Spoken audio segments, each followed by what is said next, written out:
Siglos antes de que Pie Grande fuera llamado Pie Grande, las culturas antiguas de todo el mundo ya entendían qué son estos seres, y luego la sociedad moderna borró ese conocimiento. Mira, antes de que existiera América del Norte como concepto o hubiera cámaras, científicos o escépticos, personas de todo el mundo ya estaban describiendo el mismo tipo de ser, y no era un animal, pero tampoco siempre era algún monstruo desconocido.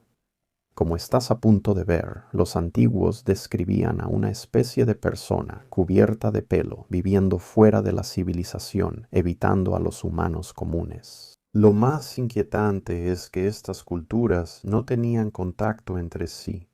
Mi gente, de hecho, decimos que el Sasquatch y Yi son los ancestros originales de los seres humanos.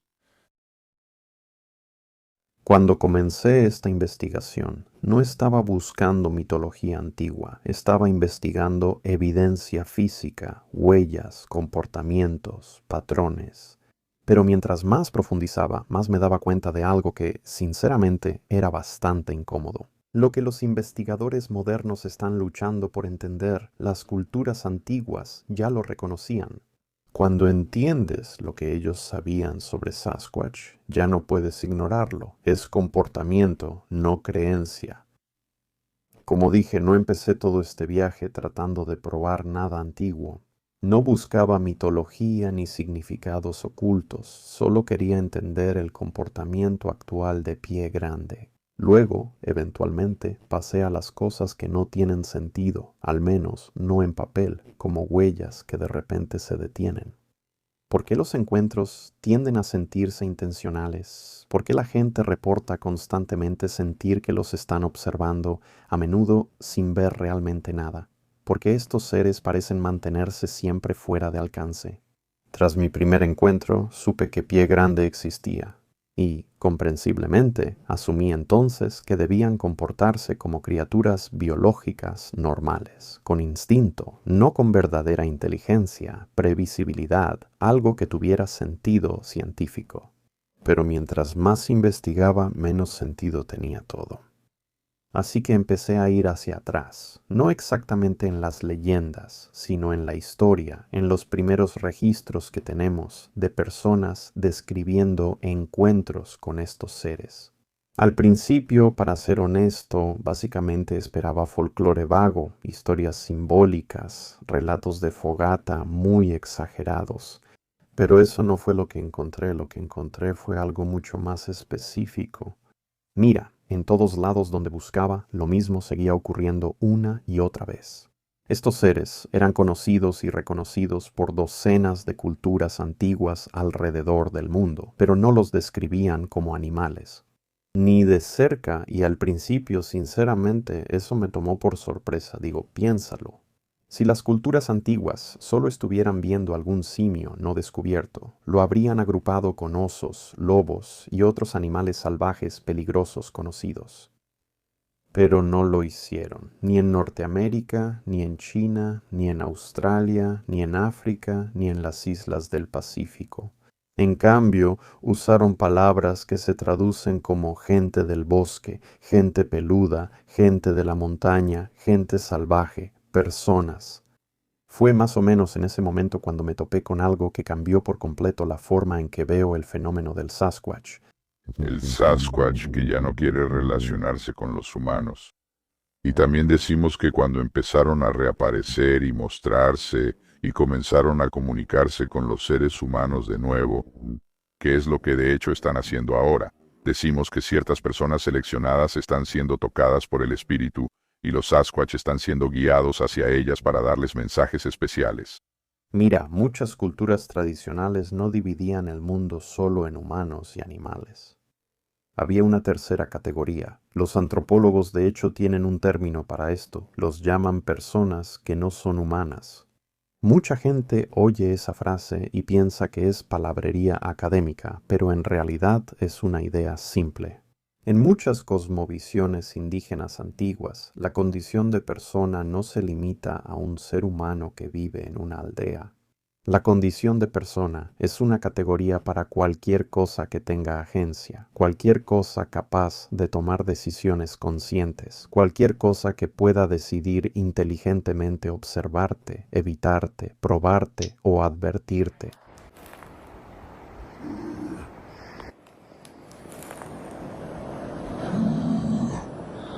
Está bien, me voy o te castigo. En otras palabras, una persona es un ser que se comporta con inteligencia social, no algo que puedas reducir a instintos, cadenas alimenticias y patrones de migración. Una vez que entiendes eso, explica por qué estos seres eran tratados tan diferente a los animales en muchas culturas antiguas. Y quédate conmigo, porque muy pronto vas a ver todos los ejemplos específicos de eso que he descubierto, y francamente son impactantes cuando llegas al fondo del asunto. El punto es que estos seres no son salvajes y los antiguos no los veían así. Los animales salvajes son cazados, atrapados, desollados y comidos. Estos seres no, pero tampoco son dioses. A los dioses se les invoca, se les ruega, se les apacigua. En cambio, a estos seres a menudo se les trata como al peor tipo de vecino. De esos que no entiendes, no quieres ofender y menos toparte solo en la noche. Como verás, esa es la categoría en la que sigue Pie Grande. En culturas antiguas de todo el mundo, algo entre animal y espíritu, algo con intención, viviendo fuera del sistema humano, compartiendo el mismo mapa, pero no el mismo mundo. Seré honesto, amigos, esto me impactó mucho durante la investigación. Por un lado, soy cristiano y realmente no estoy seguro de qué hacer con las implicaciones teológicas de que haya otras personas, además de Homo sapiens, andando por la Tierra. Pero esto es lo que hace que este tema sea aún más revolucionario. Estas antiguas tradiciones sobre lo que hoy llamamos Pie Grande no se leen como fantasía, se leen como una guía de campo, como conocimiento de supervivencia. Si has pasado mucho tiempo investigando la historia, entonces sabrás a qué diferencia de estilos de escritura me refiero. Un cuento de hadas está hecho para entretenerte, pero lo que estás a punto de ver en este video fue creado para mantener a la gente con vida. Son advertencias sobre a dónde no ir, cuándo no viajar, en qué ríos no dejar que los niños se acerquen de noche.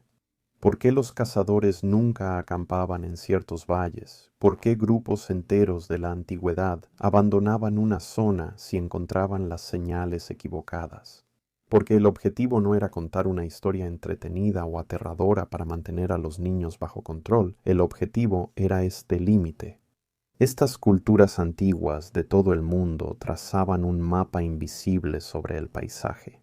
Zonas seguras, zonas humanas y luego los lugares a los que no vas, los lugares que pertenecen a otra cosa. Por eso muchas historias antiguas tienen detalles similares a los relatos modernos. Huellas, ruidos, lanzamiento de piedras, cosas que desaparecen, campamentos merodeados, esa vieja y profundamente humana sensación de ser observado por algo aterrador. No es érase una vez, es escucha, no vayas ahí. Y cuando ese mismo enfoque práctico y de advertencia aparece una y otra vez en cultura tras cultura, con océanos literales entre ellas, es cuando deja de ser folclore y al menos para mí se vuelve un patrón de reconocimiento. En este punto de la investigación entendí que ya no buscaba a un animal desconocido. Estaba buscando algo que las culturas antiguas entendían como una especie de inteligencia humanoide paralela, algo que vivía fuera de la sociedad, algo real, físico, intencional, y solo eso ya era lo suficientemente inquietante. Pero luego empecé a encontrar pruebas físicas que, honestamente, sacudieron toda mi visión del mundo, pruebas que tampoco eran solo tradición oral. Estaba literalmente tallado en piedra. El hombre peludo de California, oculto en las estribaciones de California, es un sitio antiguo conocido como pictografías en rocas pintadas que son anteriores al contacto europeo. Entre ellas destaca una figura humanoide grande, erguida y peluda. En realidad hay más de uno. Parece un grupo familiar de estos seres, y aquí está lo más importante. La tribu local Yokuts todavía identifica a estos seres hoy en día. Ellos saben lo que es. Ellos lo llaman el Mayak Datat o el hombre peludo, y tampoco es un símbolo ni una metáfora. No según las personas que han estado en esta tierra por más tiempo. Mayak Datat es un ser real. Según la tradición Yokut, Mayak Datat camina erguido, vive en las montañas y sale por la noche. Roba comida, asusta a la gente y, en algunas historias, incluso protege a los humanos matando a grandes depredadores como osos o pumas. A los niños, Yokut, a menudo se les advertía que no se acercaran a ciertas áreas después del anochecer, porque él podría atraparlos y comérselos si tenía hambre. Eso por sí solo ya coincide de manera incómoda con muchos de los reportes modernos sobre Pie Grande. Denise Martin, de 6 años, desapareció en 1969 en las grandes montañas humeantes mientras caminaba con su familia. Un momento estaba ahí y al siguiente ya no estaba. Lo que siguió fue una de las búsquedas más grandes en la historia de los parques nacionales. Cientos de voluntarios, soldados, helicópteros, perros. Nunca se halló rastro de él. Como papá de un niño de 8 años, esta historia siempre me ha llegado al corazón. Sin embargo, aún sorprende un detalle después de décadas. Aproximadamente al mismo tiempo y en la misma zona de las grandes montañas humeantes, el niño desapareció. Un testigo, y por cierto, no era uno de los familiares, informó haber visto una figura grande, cubierta de pelo y de aspecto rudo, caminando en 2 patas por el bosque, llevando algo sobre su hombro. Las autoridades nunca vincularon ese avistamiento con Denise ni su desaparición. Oficialmente no hay pruebas de lo que vio esa persona. Pero cualquiera que haya investigado seriamente una gran cantidad de encuentros con Pie Grande no puede evitar reconocer un patrón. Un niño desaparece en un terreno agreste y salvaje, sin rastro, sin evidencia, sin una explicación clara, y se reporta una extraña figura humanoide y peluda cerca. Te hace pensar, ¿no es así? Pero volviendo a Painted Rock, hay un detalle que realmente me llamó la atención. Si miras de cerca la figura más grande en el pictograma, hay líneas verticales debajo de sus ojos. Ahora, al principio no sabía qué eran esas líneas, así que investigué más. Según la tribu, son lágrimas. Dicen que los datos de Mayak están tristes porque los humanos le tienen miedo. Ahora, piénsalo por un segundo. No suena como la descripción de un monstruo mitológico típico, suena más como una relación. No es solo una bestia en una historia de terror. Al menos no para los Yokuts. Es una memoria colectiva de la convivencia entre 2 grupos de personas diferentes. Lo poderoso de esto es que este sitio antiguo no es una atracción de críptidos fabricada, sino que se considera sagrado. La tribu Yokuts todavía reza ahí regularmente, incluso construyeron un centro de sanación cerca debido a la antigua asociación del área con la restauración espiritual. Así que ya no estamos hablando de historias de fogata, estamos hablando de arte precontacto. Eso concuerda perfectamente con el testimonio indígena vivo, una tradición continua que abarca milenios, describiendo grandes humanoides cubiertos de pelo, erguidos, que viven en las montañas, evitan a la gente y sienten emociones. Ahora, como ya lo insinué en este punto de mi investigación, ya estaba sorprendido de lo mucho que este conocimiento antiguo coincide con los encuentros modernos con Sasquatch. Luego amplié la perspectiva y todo se volvió más extraño. Aún así, mira, California no es un caso aislado, en realidad es solo el comienzo. El país de la gente peluda en la antigua China. Aquí dejó de sentirse local. Mira, cuando salí de Norteamérica con esta investigación, sinceramente pensé que esta hipótesis se caería rápido. Culturas, creencias, metáforas y simbolismos distintos. Seguramente este motivo antiguo del hombre peludo era solo regional, pero eso no fue lo que encontré. Este año descubrí que la huella es mucho. Encontramos varios cientos de huellas y hemos hecho moldes de 10 de ellas. La antigua China tiene un texto llamado el Shanghai Jing, o el clásico de montañas y mares. Data de hace más de 2000 años y se lee como un catálogo geográfico y etnográfico del mundo, tal como se entendía en ese momento. Describe tierras, ríos, pueblos, animales y también regiones extrañas más allá de la civilización y enterradas. Dentro de él hay algo llamado Mao Minjir War, que se traduce literalmente como el país de la gente peluda. Estas personas peludas tienen forma humana, cuerpos cubiertos de pelo y viven en regiones remotas fuera de la sociedad. Pero lo que me sorprendió personalmente no fue solo la descripción física, sino la clasificación. Una vez más, estos seres no están listados junto a los animales, están claramente listados junto a las personas. Se les trata como una población, un grupo, una cultura habitante en los márgenes del mundo conocido, y eso importa. Lo que tienes que entender es que los escritores chinos antiguos eran meticulosos con la categorización. Los espíritus se describían de una manera, los dioses se describían de otra, los animales se describían de forma muy específica. Pero estos seres peludos del desierto se describían de la misma manera en que se catalogaban las tribus de humanos remotos como habitantes.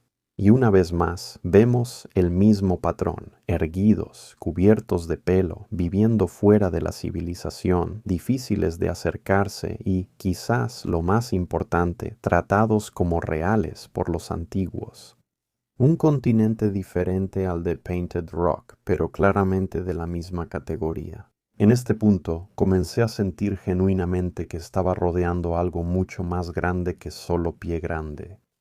Pero antes de continuar mi investigación en Australia, me topé con algo mucho más antiguo que cualquier cosa que hubiera visto hasta ahora. Hace 4000 años en la antigua Mesopotamia existía una figura llamada Enkidu. Aparece en la epopeya de Gilgamesh. Es literalmente la historia escrita más antigua que conocemos en la Tierra. Enkidu es descrito como un hombre salvaje del desierto, completamente humano en forma, pero cubierto de pelo, viviendo entre animales, existiendo fuera de la civilización humana hasta que finalmente es llevado a vivir entre la gente.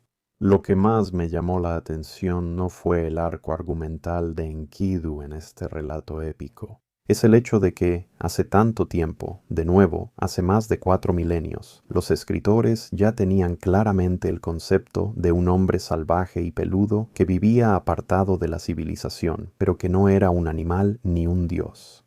Y como dije al principio del video, esa categoría existía mucho antes de nosotros. Los occidentales empezaron a llamar a estos seres Pie Grande. Por eso me da risa cuando los incrédulos en mis comentarios intentan convencerme de que Pie Grande fue inventado por un leñador en los años 50.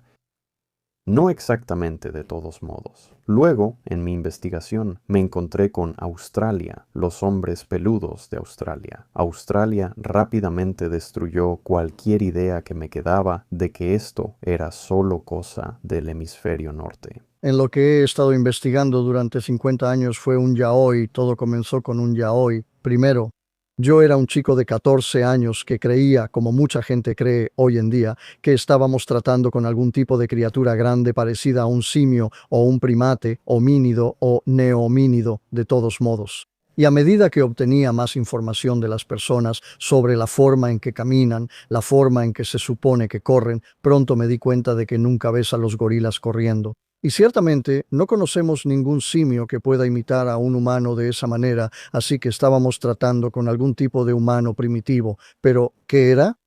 Mucho antes de que existiera la palabra yaoi, que es la versión australiana del Pie Grande, las culturas aborígenes australianas ya describían seres grandes, cubiertos de pelo y parecidos a los humanos, que vivían en lo profundo del interior y a lo largo de escarpas remotas. Una fuente confiable proviene del pueblo Darawal. Ellos describen seres conocidos como los Watanguri, hombres peludos, y, en algunas tradiciones, lo suficientemente aterradores, hombres peludos gigantes. Estas tampoco son historias coloniales, son relatos escritos por indígenas que describen a estos seres como habitantes reales de la tierra, viviendo entre las montañas y el mar, rondando los lechos de los ríos y la vegetación densa, y asustando a las personas que se adentraban demasiado solas en la naturaleza. De nuevo nota cómo se presenta aquí. No son dioses, no son espíritus, no son metáforas, sino gente del monte, personas a las que evitas si valoras tu vida. Está demasiado oscuro para ser un canguro.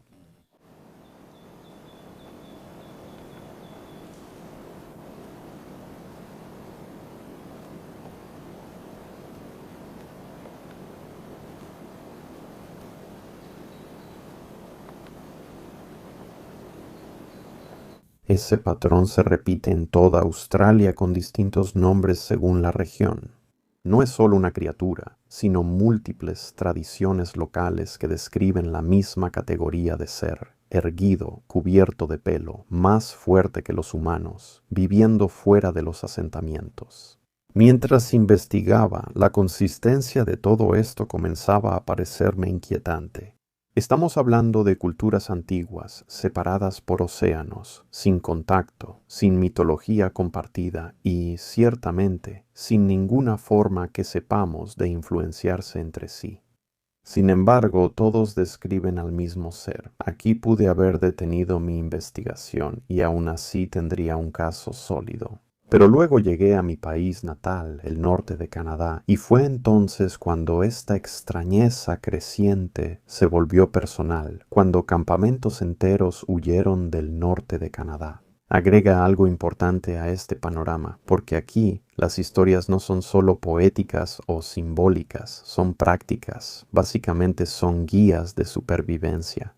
Entre los pueblos Dene, por ejemplo, existe una antigua tradición oral sobre seres llamados Nakani, hombres salvajes cubiertos de pelo que viven en bosques y montañas remotas. Sé que parezco disco rayado con estas características, pero tengan paciencia, la conclusión lo vale, lo prometo. Estos Nakani eran descritos como grandes, poderosos y peligrosos. Merodean alrededor de los campamentos por la noche, lanzan palos o piedras, roban comida y, a veces, se les culpa por desapariciones.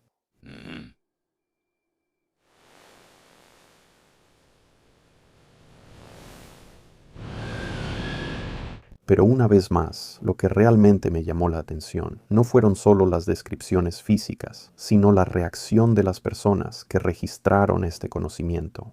Campamentos enteros abandonaban su territorio si se creía que un Nakani estaba cerca.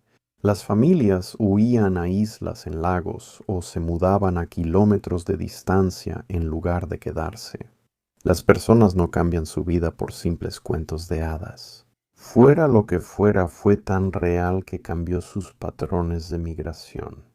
Y de nuevo, nota cómo estos seres eran entendidos por los antiguos pueblos indígenas, no como animales o algo que se caza. Una vez más, eran tratados como algo parecido a los humanos, peligroso y fuera de la sociedad, algo que observa, algo que espera, algo a lo que no desafías.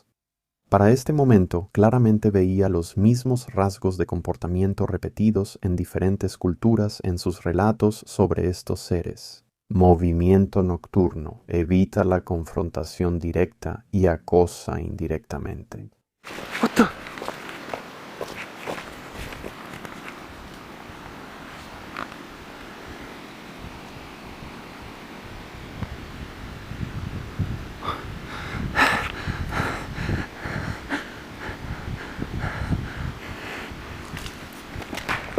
Y, lo más notable, una presencia estratégica en torno a la actividad humana. Estos hechos son comunes para quienes han investigado encuentros modernos con pie grande, pero el patrón continúa, como verás.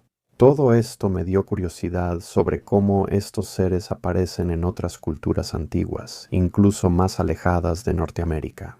Así que seguí la pista a través del Pacífico, las Islas Salomón y entrevisté a testigos.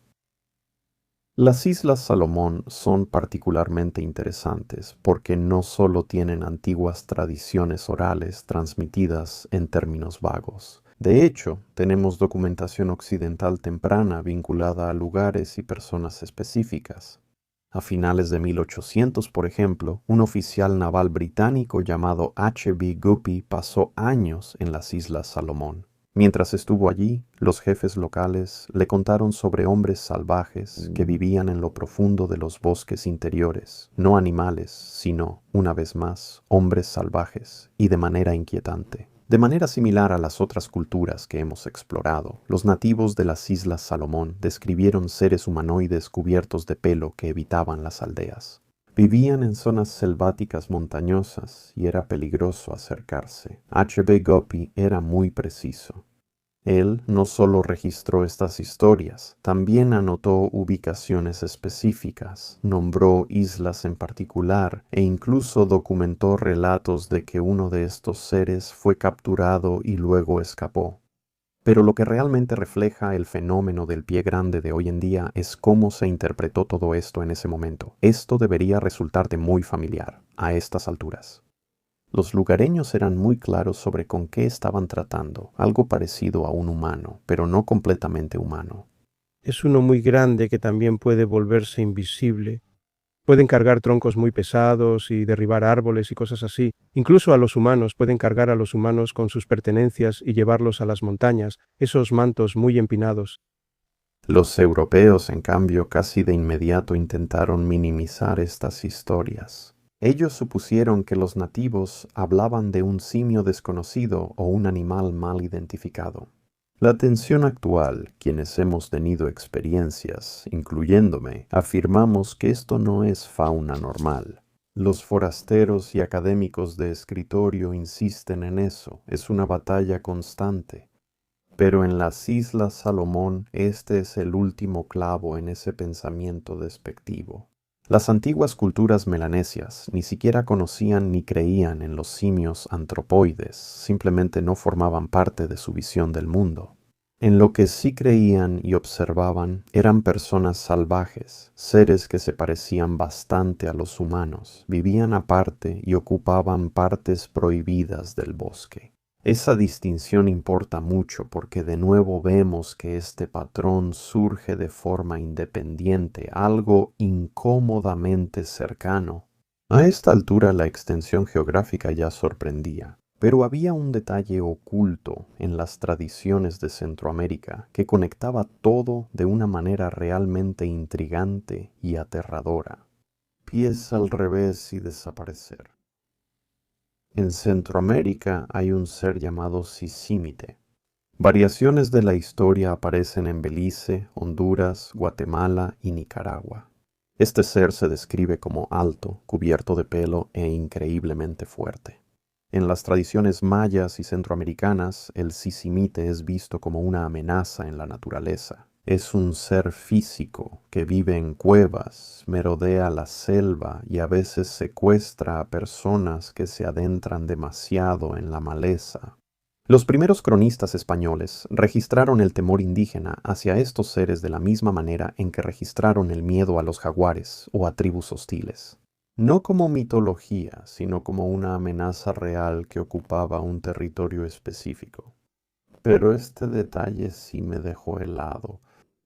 Todos los nativos decían que esta criatura tenía los pies hacia atrás, no como una rareza o deformidad al azar, sino por diseño. La idea era que si intentabas seguir sus huellas, terminarías yendo en la dirección equivocada. Ahora, piensa en eso por un momento. Tomes lo de los pies hacia atrás, literal o no, el punto es el mismo. La gente antigua veía el fracaso al rastrear como una característica, no un accidente. Básicamente estaban diciendo, ¿crees que puedes seguir a esta cosa? Buena suerte. Está diseñado para que falles. Aquí es donde se pone interesante. Los pies al revés pueden ser un rasgo literal en ciertas tradiciones, pero también describen algo que todo rastreador de temporada entiende. Cuando un rastro pierde sentido, dudas de tus ojos, caminas en círculos, cuestionas la dirección y piensas si el animal volvió, trepó, saltó o se escondió en algún lugar. Estas son algunas de las huellas de esos pequeños que están aquí. Hoy regreso aquí, hago estos moldes, rodeo este arbusto, veo qué está pasando aquí. Oh, sí, muy lejos. Sí, ahí ha bajado. Oh, bajó y subió, pelota. Bien. Mira eso. Sí, vas de regreso por el camino, bajando por el camino.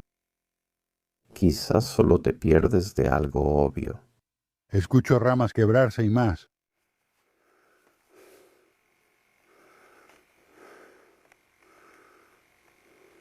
Oh, ahí estás.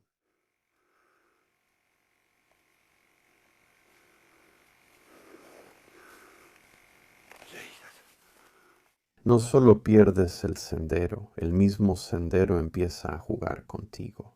¿No es curioso que muchas historias modernas sobre Pie Grande suenen así, incluso contadas por expertos? La frustración no es que no pude encontrar huellas, la frustración es que las huellas estaban ahí, y luego la realidad misma dejó de comportarse normalmente. Sin continuación, sin ruta de salida, sin explicación lógica, solo un corte limpio. Como si esta cosa simplemente se desvaneciera, lo cual puede pasar, según algunas pruebas muy convincentes que he visto. O simplemente se movió de una manera que no deja la evidencia que esperabas. Y una vez que te das cuenta de que las culturas antiguas ya describían ese mismo problema de rastreo, a veces a través de la imagen de pies al revés, entonces las historias modernas de huellas de Sasquatch que terminan abruptamente ya no se sienten como anomalías aleatorias, se sienten como parte del reglamento del cual la mayoría de las páginas aún están ocultas para nosotros. Básicamente, las culturas antiguas no solo describían cómo se ven estos seres, también describían cómo evitan ser rastreados. Cuando te das cuenta de eso, notas que el mismo tema se repite en otras partes del Amazonas. La tradición antigua habla de una criatura parecida al Sasquatch llamada el Mapinguari, de la que también se dice que deja huellas engañosas. Las tradiciones aborígenes australianas hablan de hombres peludos que confunden a los rastreadores con sus huellas. Incluso en partes de Asia hay reportes de hombres salvajes que dejan rastros extraños o invertidos. No es exactamente universal, pero definitivamente es recurrente. Considerando esto, la investigación moderna sobre Pie Grande se alinea sorprendentemente con la sabiduría antigua. Huellas que de repente desaparecen en la nieve, en medio de un prado abierto, sin señales de a dónde fue la criatura. Impactos térmicos sin nada visible, o algo que parece una ola de calor ondulante y en movimiento al borde de la percepción, lanzamiento de piedras en lugar de una confrontación directa. Mira, las culturas antiguas no solo describían una criatura escondida, estaban describiendo algo más. Algo que evita activamente a las personas, algo que engaña, algo que interactúa de manera indirecta con inteligencia. No es un comportamiento animal aleatorio, es estrategia e intención. Aquí fue cuando realmente me impactó. Los investigadores actuales luchan por entender algo que las culturas antiguas ya sabían.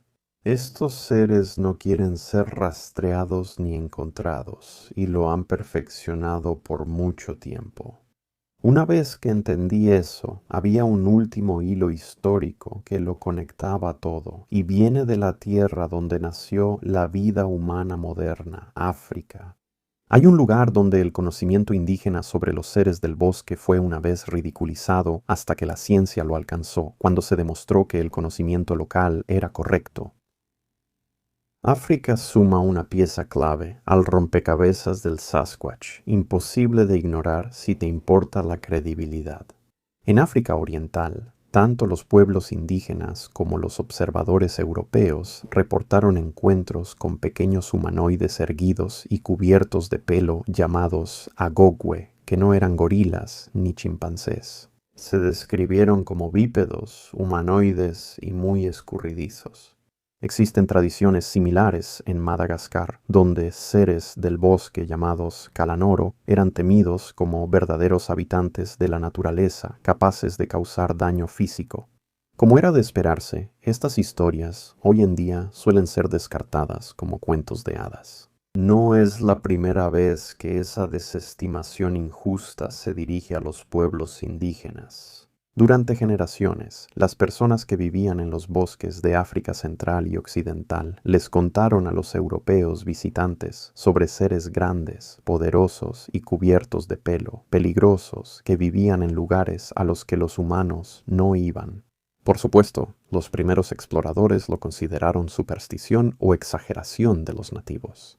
Solo historias de lugareños poco científicos que no entendían la taxonomía. Pero no eran solo mitos antiguos, pues las criaturas que los nativos describían fueron documentadas oficialmente. Guerrilleros y las supuestas mentes científicas que hicieron el desprecio. Antes de que los gorilas fueran reconocidos oficialmente, no solo ignoraban mitos antiguos, también desestimaban observaciones detalladas registradas hasta el siglo XIX y principios del XX. Lo que antes se consideraba folclore resultó ser una descripción exacta de una criatura que la biología occidental aún no conocía. Y esa realización importa porque expone un patrón que todavía parece que seguimos repitiendo hoy en día. Los pueblos indígenas describen algo real que han observado en su entorno, mientras que los forasteros creen que es un mito. Años después, la ciencia confirma que los indígenas tenían razón desde el inicio. Cuando comunidades africanas antiguas y modernas describen a estos humanoides pequeños y peludos que caminan erguidos y no encajan con los primates conocidos, surge una pregunta incómoda. ¿Estamos cometiendo el mismo error hoy? Aceptar que el conocimiento indígena superó a la ciencia occidental sobre los gorilas hace más difícil descartar lo demás. Volviendo al entendimiento antiguo y moderno del Sasquatch.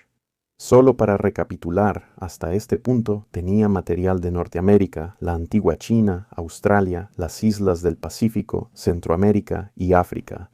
Culturas separadas por océanos literales y miles de años, sin mitología compartida entre ellas y sin narrativas coordinadas. Sin embargo, todas describen lo mismo: seres grandes, poderosos, elusivos, humanoides cubiertos de pelo que viven fuera de nuestras sociedades. Aún no terminaba de aprender del pasado, pero el patrón ya se nota. A este punto, amigos, la investigación ya no se sentía como tal. Cada cultura me daba una parte distinta del mismo rompecabezas.